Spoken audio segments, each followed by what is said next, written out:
Je lis du livre de 1 Pierre chapitre 3 au verset 13 ce qui suit. Et qui vous maltraitera si vous êtes zélés pour le bien? Prions. Seigneur, ce verset court nous incite à la réflexion. Qui vous maltraitera si vous faites le bien? Aide-nous à bien comprendre la portée de ces paroles. Nous t'en prions au nom de Jésus pour ta gloire éternelle. Amen. Quand j'ai lu pour la première fois ce verset, je me suis posé beaucoup de questions. Et qui vous maltraitera si vous êtes zélés pour le bien? Ce verset semble indiquer que lorsque tu es un enfant de Dieu, tu ne rencontres pas de difficultés. Mais ce n'est pas ça. Hein? Pas du tout. Je reprends pour toi? D'accord. Et qui vous maltraitera si vous êtes zélés pour le bien? Tu travailles quelque part. Tu fais ton travail consciencieusement. Tu as des personnes qui te critiquent. C'est pas vrai? Mais si. Les gens sont toujours prêts à analyser le pourquoi du comment. C'est parce qu'elle veut avoir une augmentation. Elle veut se faire voir. Elle veut la place de la surveillance. Si elle est infirmière, elle veut nous diriger. Il y a toujours des mobiles que les gens sont prompts à juger. Alors, si vous êtes zélés pour le bien, et qui vous maltraitera? Tu as la réponse? La réponse, c'est l'ennemi. Mais bien sûr, l'ennemi, car ailleurs, Jésus lui-même dit, ne crains pas ce que tu vas souffrir. Voici le diable jettera quelques-uns d'entre vous en prison et vous aurez une tribulation de 10 jours, mais sois fidèle jusqu'à la mort et je te donnerai la couronne de vie. Quand tu es un enfant de Dieu, tu seras maltraité. Quand tu seras zélé pour faire le bien, l'ennemi utilisera ses agents parce que ces agents sont partout pour te combattre. Jésus est venu. Il a fait le bien. Il n'a jamais soulevé la foule contre Pilate ni Hérode. Il n'a jamais dit aux gens, tuez les Romains. Il n'a jamais dit aux gens, faites la guerre aux sacrificateurs. Et que s'est-il passé? Ils étaient zélés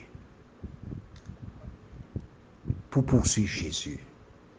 Zélés pour le faire condamner. Zélés pour battre les disciples qui parlaient de Jésus. Zélés pour réclamer la mort des serviteurs de l'Éternel.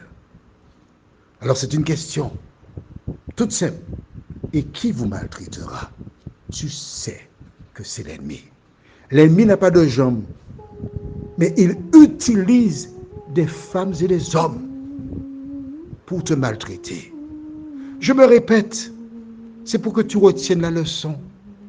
Quand le voisin a ses branches qui tombent chez toi, les feuilles mortes, quand son chien vient se libérer les intestins chez toi, ne vois pas le chien du voisin, vois l'ennemi qui utilise le chien du voisin pour te pousser à bout. Donne gloire à Dieu, car la parole te dit ce que tu dois faire. Ô Sainte Bible, ô parole immortelle, sois ici-bas, mon guide et mon flambeau. Par toi je voir la patrie éternelle où les élus donnent gloire à l'agneau. Livre divin, ô céleste message de vérité, de justice et d'amour. Conduis mes pas dans le pèlerinage